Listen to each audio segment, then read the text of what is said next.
Patricia Bullrich está con nosotros, presidenta del PRO. Muchas gracias por esta charla. Muchas gracias a ustedes. Muchas gracias. Bueno, a ver, vamos a poner un fragmento del discurso de hoy de la vicepresidenta Cristina Fernández de Kirchner y después le quiero pedir su mirada. A esos que se declaran del mundo libre y republicanos y los 4 de julio van a la embajada a festejar la independencia de Estados Unidos, claro.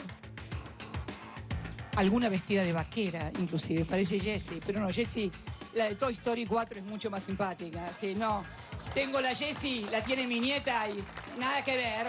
Este es un mamarracho al lado de eso, no, olvídense. Aparte Jessie es la original. ¿Qué es la ventaja? ¿Qué es la ventaja del original? Ya lo decía Ortoyevsky, pinta tu aldea y serás universal. Disfrazarnos nosotros de vaquero no nos queda bien, no nos queda bien. Somos otra cosa. Bueno, Tolstoy, Toy Story, bueno, el 4 de julio, ¿qué ve usted cuando ve eso o qué lee de declaraciones de estas características? Bueno, primero vamos a hacer una especie de comparación, ¿no? Si yo soy Jessica la vaquera de Toy Story, que también lo tienen mis nietos, ella es maléfica, ¿no? La emperatriz del mal. Así que podemos hacer un juego de personajes. Por otro lado, le voy a corregir como dijo la locutora, la presidenta le dijo la locutora. Yo ese día estaba vestida de gaucha, como me he visto siempre cada vez que voy a un lugar en el que uno tiene que ponerse un traje de gaucho. Voy de gaucha, no de vaquera, pero no importa. Lo más importante de lo que dijo Cristina Fernández de Kirchner hoy, la vicepresidenta, aunque el inconsciente le hizo decir otra cosa a la locutora. Bueno, digamos, el inconsciente es lo más consciente que existe, ¿no? Freud, no voy a nombrar a Tolstoy, sino a Freud. Dostoyevsky, perdón. Es de Tolstoy, sí. Bueno, yo creo que haber dicho lo que dijo respecto al Fondo Monetario hoy, estando el ministro Martín Guzmán en plena negociación, me parece de una enorme irresponsabilidad. Y además es ponerse en un lugar que no le corresponde. Digamos, se pone en el lugar, digamos, del inconsciente de la locutora, que es la definición de la política de negociación de la deuda. Por otro lado, ellos ya negociaron la deuda, con lo cual no se entiende muy bien, y esto lo tomo la explicación que ha hecho Laspina, economista y diputado de Juntos por el Cambio, del PRO, que planteó muy claro, dijo, no se entiende cómo, habiendo negociado en el 2020 la deuda, hoy tenemos 1.500 puntos de riesgo país, es decir, porque todo el resto de los componentes que tenemos en la macroeconomía argentina, en la micro, en la cuarentena eterna, generan una enorme falta de expectativas. No hay ninguna expectativa de que esto pueda andar mejor, y esto es lo que está generando 1.500 puntos, y ella dice que es una tasa alta, y la tasa del Fondo Monetario es el 20% de la tasa que producen hoy los bonos argentinos, el 20%. Ahora, la pregunta es, ¿cuánto le cuesta a la Argentina en términos de la construcción de la confianza, en términos de la posibilidad de proyectarse al mundo y en términos de su reputación, declaraciones como las de hoy? Porque ya está teniendo mucha repercusión en medios internacionales y, por supuesto, es leída de una manera muy clara y contundente y unívoca, como es la propia declaración. Bueno, hoy hay dos elementos que ponen a la Argentina digamos, en el mundo de la incertidumbre, ¿no? La primera es la declaración de Cristina Fernández de Kirchner diciendo que no se le puede pagar al Fondo Monetario mientras el ministro está justamente en esta negociación, está en este momento allá. Y la segunda es habernos ido del Grupo de Lima. Porque habernos ido del Grupo de Lima es abrazarnos a Maduro, abrazarnos a y además con esa explicación, ¿no es cierto? Con la explicación de el ataque a Venezuela o a la dictadura de Maduro que se produce en el Grupo de Lima. Así que me parece que son dos señales que dejan a la Argentina en la incertidumbre total. ¿Qué genera la incertidumbre?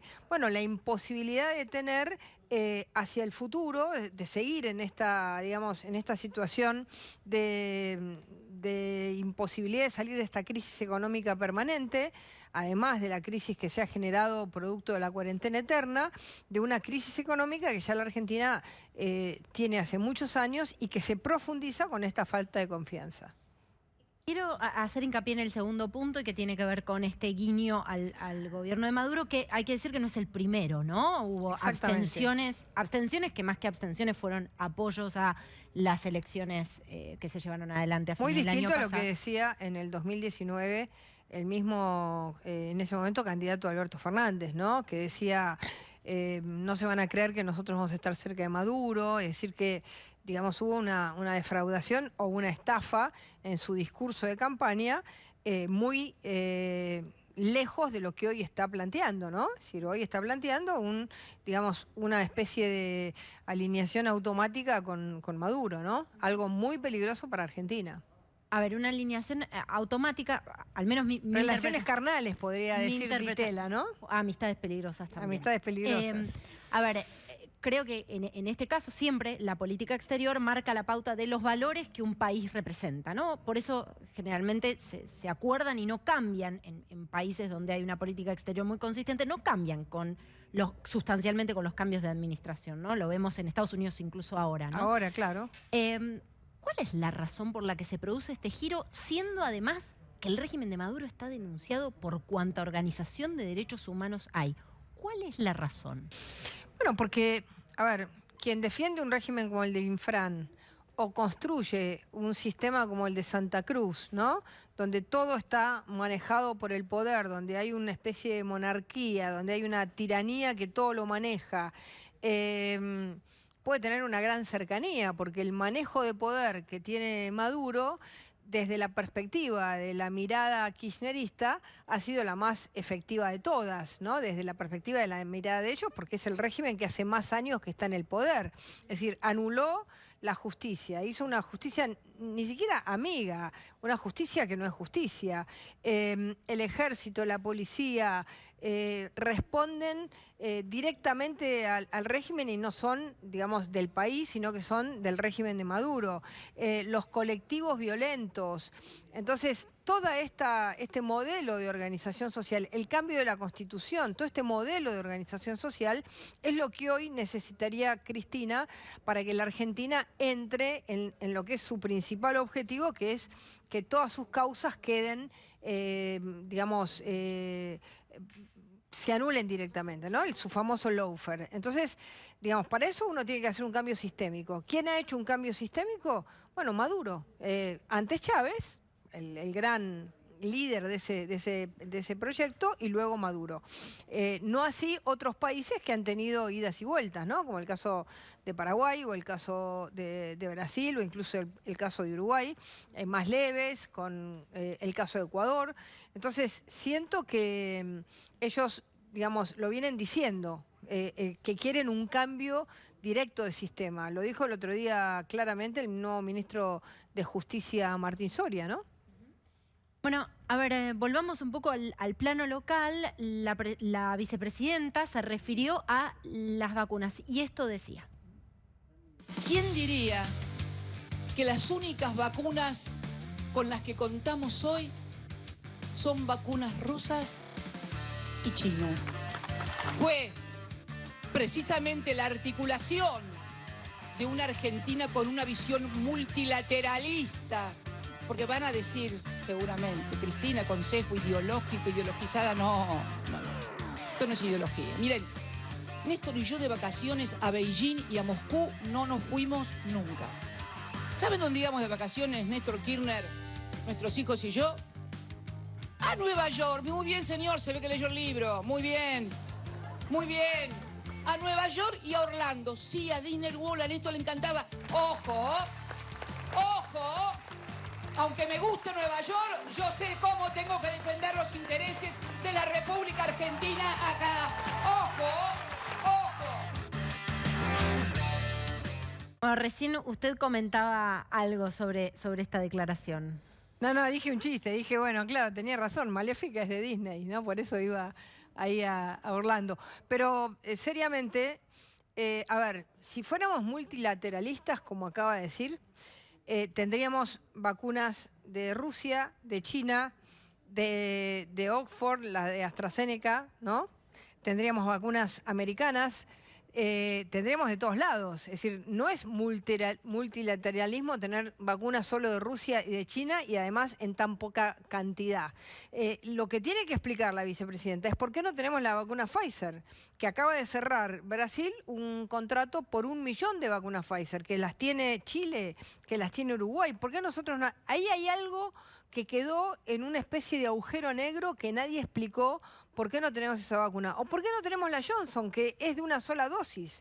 Entonces, el multilateralismo, para poder explicarle un poco a Cristina qué significa el multilateralismo, es justamente tener la capacidad y la libertad de elegir no solamente Rusia y China, que es una orientación ideológica, no en el caso de la vacuna, porque la hicieron y está bien que la hayan hecho y que hayan logrado hacerlas.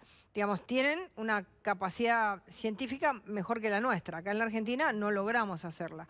Pero tampoco lo logró Brasil, así que no es que estoy haciendo una queja de esa, porque, digamos, estamos todavía muy lejos de eso. Pero el multilateralismo verdadero es tener todas las vacunas, la de Johnson, la de Pfizer, la de AstraZeneca, digamos, las que están usando en Europa, las que están usando en Estados Unidos, la rusa y la china. Yo tendría una cantidad de vacunas y nosotros le hemos dicho que estamos dispuestos a cambiar la ley. Dicen, no, hay algo en la ley. ¿Saben cómo se cambia esa ley? En 2 minutos.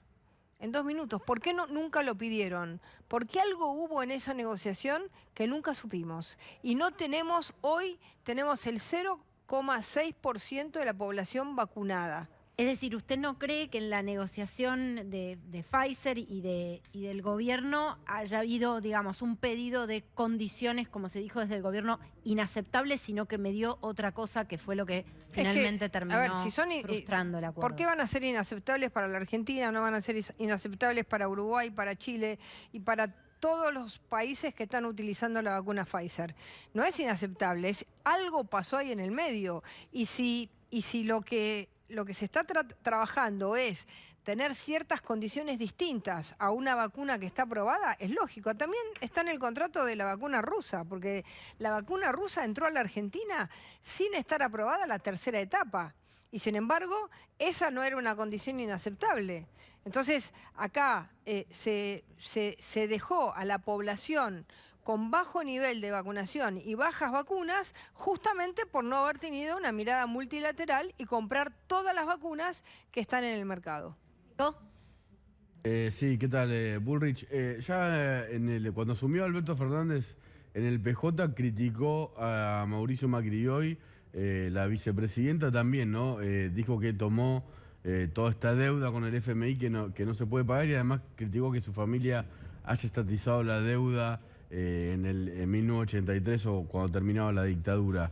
No sé qué tiene para decir y por qué cree que tanto el presidente como la vice suben al ring a Alberto Fernández y a usted. Que en realidad le hizo un elogio, porque Jessie es una personaje que como buena. Simpático, sí. Simpática. Yo creo que, a ver, uno tiene que, digamos, mirar para atrás cuando no puede mirar para adelante, cuando no tiene futuro. Como este gobierno está en una situación de pelea interna, de que no se sabe quién manda, que tenemos un presidente medio como invisible, ¿no? Que acepta todo lo que le dicen, al otro día dice lo contrario. Estamos en una situación política de una gran incertidumbre. Yo creo que el gobierno, como no tiene un plan claro de hacia dónde ir, y como siempre lo ha hecho, construye el enemigo. ¿Quién es el enemigo? Bueno, nuestro gobierno, Mauricio Macri, a mí siempre me ponen también ahí. Y lo hacen con falsedades, porque, a ver, si hubo... El fondo existió, ¿no? Sí, claro que existió, pero si hubo una deuda que nosotros heredamos mal negociada como la del Club de París, no se hacen cargo de la deuda que dejaron, las deudas que dejaron en el CIADI, las estatizaciones mal hechas, la deuda de YPF, la deuda con Repsol, que tuvimos que pagarla nosotros, la deuda del Club del París, que era un desastre. Y estoy tomando todo lo que hoy trabajó La Espina, no es que, digamos, quiero poner la autoría en quien lo ha planteado, que es uno de nuestros economistas principales y diputado nacional. Es decir, que siempre está mirando para atrás. ¿Por qué? Porque no tienen horizonte de futuro. Nosotros queremos salir de ese debate. Nosotros hoy queremos trabajar sobre cuál es el horizonte de futuro que tiene el PRO y Juntos por el Cambio. ¿Qué es lo que nosotros le estamos proponiendo a la sociedad? ¿Cómo nos reconciliamos con una parte de la sociedad que no nos acompañó? Y cómo estamos representando causas. Hemos representado la causa de la liberación de los presos, en contra de la toma de los terrenos en Guernica, en el sur, todo el tema de la justicia, es decir, el intento de avance contra la justicia. Formosa, yo estuve allá con Waldo Wolf, hemos tenido como un año de defensa de grandes valores, y eso nos ha puesto en un lugar muy importante al PRO y a Juntos por el Cambio, y creo que ellos están viendo este crecimiento y entonces golpean y atacan, pero nosotros estamos fuertes. A ver, Patricia, le quería hacer, digamos, nosotros ya lo habíamos escuchado, pero escuchar nuevamente este fragmento del discurso de Cristina Fernández de Kirchner, donde habla de la insolvencia de la Argentina, de la imposibilidad de pagar la deuda. A ver. Estamos diciendo de no pagar, no. ¿Qué vamos a decir de no pagar si nuestro espacio político fue el único espacio que nunca endeudó a la Argentina y pagó las deudas de todos los otros gobiernos? Todos sabemos, todos y todas, que en los plazos y con las tasas que se pretenden, no solamente es inaceptable, que podría ser una actitud subjetiva. Bueno, no lo acepto, no es un problema de subjetividades, es un problema de que no podemos pagar porque no tenemos la plata para pagarlo. No es un problema de subjetividades, es un problema de que no tenemos la plata para pagarlo, ¿no?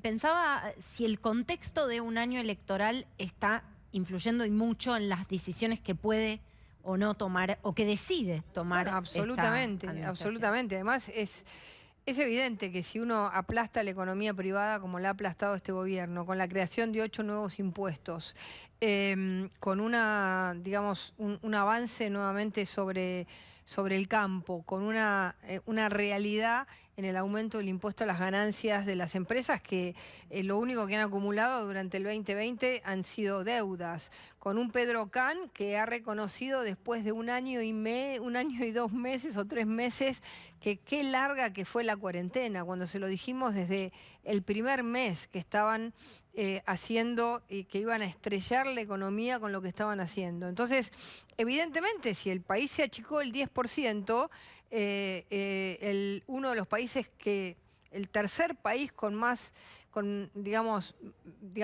pérdida en el momento por la cuarentena eterna que tuvimos, es evidente que las condiciones son más difíciles. Ahora, decirlo ella, en el medio de una visita del ministro Martín Guzmán, me parece una locura, una barbaridad, un atentado contra la Argentina y los argentinos. Usted recién mencionaba la retracción económica y es importante entender que esto impacta en indicadores sociales, que esto forma parte de las preocupaciones centrales, según los sondeos de opinión, junto con la inseguridad. Sí. En medio de una interna dentro de la cartera de seguridad entre el ministro bonaerense, Sergio Berni, y la ministra de la Nación, Sabina Frederick. ¿Cuál es su mirada sobre eso? Cuando se pelean en seguridad, ambas fuerzas de seguridad van a estar diciendo, yo mejor no me meto. Si cuando desapareció la niña M, a la Policía Federal no le dejaron hacer muchas de las cosas que puede hacer. Por ejemplo, utilizar sus perros de búsqueda de personas. No utilizar todos los recursos del Estado en la búsqueda de una niña es algo que no se puede hacer porque hay una pelea entre 2 ministros. Uno tiene que utilizar todos los recursos para, finalmente le encontré una vecina. Cosa que puede pasar, no digo que no, pero esto lo que va a hacer es retraer la seguridad de los ciudadanos. ¿Por qué? Porque las fuerzas van a decir, si nosotros cooperamos, si la policía de la provincia coopera con las fuerzas federales, nuestros ministros se van a pelear, nos van a echar, nos van a, digamos, no nos van a dejar, y entonces cada uno se retrae, y todo lo que están haciendo las fuerzas federales en el Gran Buenos Aires va a ser como muy medido, sin ninguna convicción. Y la policía de la provincia va a estar pensando hasta dónde llego, a qué hago. Es decir, esto es lo que hay que entender. Es decir, se pierde, es decir, estas peleas que además se dan en todos los ministerios, esta es más pública porque Bernie la hace pública, pero se dan en todos los ministerios, se hacen tacles, ¿no?, entre el primero y el segundo, y eso paraliza todo.